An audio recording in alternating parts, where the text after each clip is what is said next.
लाडकी बहीण योजनेमध्ये ज्या महिलांच्या घरी 4 चाकी आहे, आता त्यांना त्या लाडकी बहिणी योजनेचा जो लाभ आहे तो मिळणार नाहीये। याच विषयी आता माझ्या बोलण्यासाठी पुण्यातील महिला आहेत।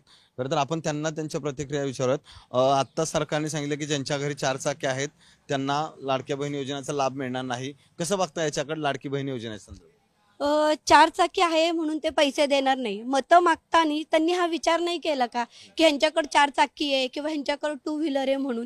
तेव्हा तर त्यांनी सरसकट सगळ्या बहिणींना पैसे दिले। मग आता इलेक्शन झालं, सगळ्या गोष्टी त्यांचे सगळं झाले, सत्ता आली म्हणून मग त्यांना 4 चाकी बहीण आठवली का की ह्यांच्याकडे 4 चाकी, आता ह्यांना आपण पैसे द्यायचे नाही म्हणून। पण हे चुकीचं आहे, जे हे चाललेलं हे चुकीचं आहे। 4 चाकी असो किंवा 2 चाकी असो, आणि आता तुम्ही त्यांचे फॉर्म बाद करणारे म्हणतात ते कशासाठी? मग हे तुम्ही पहिल्यांदा का नाही केलं? म्हणजे एकीकडे लाडकी बहीण म्हणतात, एकीकडे दोडकी बहीण पण केली लगेचच। कोणाला 1.5 येतात तर कोणाला 2 येतात, कोणाला 3 येतात। असेही प्रकार आम्ही पाहिलेले आहेत आमच्यामध्ये की एकीला 1.5 आले तर एकीला 2,000 आलेले आहेत। आणि आता 4 चाकी बघणार, बंगला बघणार किंवा काय, आता कॉमन साधं रोडवरचा जरी भिकारी असला ना त्याच्याकडे सुद्धा आयफोन आहे, मग तुम्ही त्यांचेही पैसे कट करणार आहात का? मग हे जे चाललंय ते आमच्या मते चुकीचं आहे। नक्कीच चुकीचं आहे। काय वाटतंय तुम्हाला? मला तरी असं वाटतं की हे सगळं नाही व्हायला पाहिजे। म्हणजे तुम्ही फक्त निवडणुकीपुरता आमचा वापर करून घेतला, हे नाही व्हायला पाहिजे। मग ह्याच्यामध्ये तुम्ही निवडणुकीपुरता आमच्याशी गोड बोललात, मग त्यावेळेस तुम्हाला आम्ही जेव्हा डॉक्युमेंट दिले त्यावेळेस तुम्हाला दिसलं नाही का? आम्ही पण लिगली सगळ्या गोष्टी केल्या ना, त्यावेळेस तुम्हाला दिसायला हवं होतं। मग तुम्ही फक्त निवडणुकीपुरतं महिलांसोबत गोड बोललात, मग तिथं तात्पुरती लाडकी बहीण आली। हे नको व्हायला, तुम्हाला नको ही योजना अशी चालू राहायला हवी। काय वाटतं? मला तर 2 महिन्याची आलीच नाही आणि हे सगळ्यांना मिळालं पाहिजे, कारण का आमची परिस्थिती एक तर चालू करायला नको होतं आणि केली आहे तर सगळ्यांना मिळायला पाहिजे। आता म्हणतात की ज्यांच्याकडे 4 चाकी आहे त्यांना आमच्याकडे तर काहीच नाही आहे, आम्हाला सगळ्यांनाच मिळायला पाहिजे। पण आता जर त्यांनी हळूहळू सगळं जर हे केलं तर 4 चाकी त्यांची बंद होणार असं म्हणताय सर? नाही, 4 चाकीवाल्यांना पण मिळाले पाहिजे। मग पहिलेच त्यांनी तसं करायला पाहिजे होतं की ज्याच्याकडे 4 चाकी आहे त्यांनी फॉर्म भरूच नाही। आता वेगवेगळे नियम अटी लावले जातात, काय वाटतं तुम्हाला? आता मला तरी वाटतं हे चुकीचंच आहे, त्यांनी सरसकट सगळ्यांना द्यायला पाहिजे।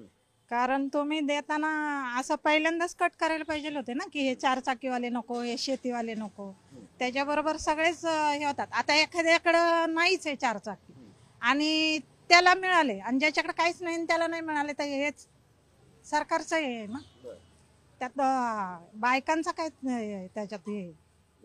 मग तुम्ही सांगितलं म्हणून सगळ्या भगिनींनी भरला फॉर्म, मग त्यांनी सरसकट सगळ्यांना द्यायला पाहिजे, नियम अटी नाही लावायला पाहिजे। नाही। काय वाटतंय तुम्हाला? ही सरकारी योजना आहे, ही सरकारी योजना सगळ्यांनाच मिळाली पाहिजे, ज्या गोरगरीब आहे, श्रीमंत असू द्या। का तर तुम्ही ऑलरेडी उच्चारताना काय केलंय, लाडकी बहीण हा उच्चार केलाय, तर मग आता का फरक करायचा ना? सगळ्यांना ही योजना भेटलीच पाहिजे। आणि एकदा ह्यांनी ही योजना कधी केली, निवडणूक यायच्या आधी, का आता ह्यांना लोकसभेला कमी तिकीटं मिळाली होती म्हणून आता ही जी आमदारकीची निवडणूक झाली त्याच्यामध्ये सगळीकडे ह्यांना सीटं हवी म्हणून त्यांनी ही योजना काढली का? आता हा प्रश्न आम्हाला सारखा सतावतोय। म्हणतात की 4 चाकी ज्यांच्याकडे आहे आम्ही त्यांचं बंद करू, कसं वाटतं? का 4 चाकी? त्या लोक, त्यांना मन नाहीये, त्यांना वाटत नाही सरकारी योजना भेटावी आपल्या सगळ्यांना? वाटतच ना, त्या 4 चाकीमधनं फिरतात म्हणजे त्यांना मन नाही का? त्यांना नाही का सरकारी कोणती योजना भेटाय? ह्याच्यातून अजून सरकारी योजना येतील, मग आता त्याच्या पुढच्या पण भेटणार नाही का? आत्ताची परिस्थिती वेगळी, आता 4 चाकी आहे, अजून 6 महिन्यांनी 4 चाकी नसल, मग तेव्हा काय करायचं त्यांनी? हा कुठंतरी आधार भेटतोय महिलांना, काही जणांची घरं चालली आहेत, काही जणांना काहीतरी साधक भेटतंय, तर ही बंद केली नाही पाहिजे, माझी तरी हीच इच्छा आहे। हो, चुकीचं करते, सत्तेत येण्यासाठी मग त्यांनी ह्या योजनेचा उपयोग केला का? नक्कीच आपण पाहतोय की या पुण्यातल्या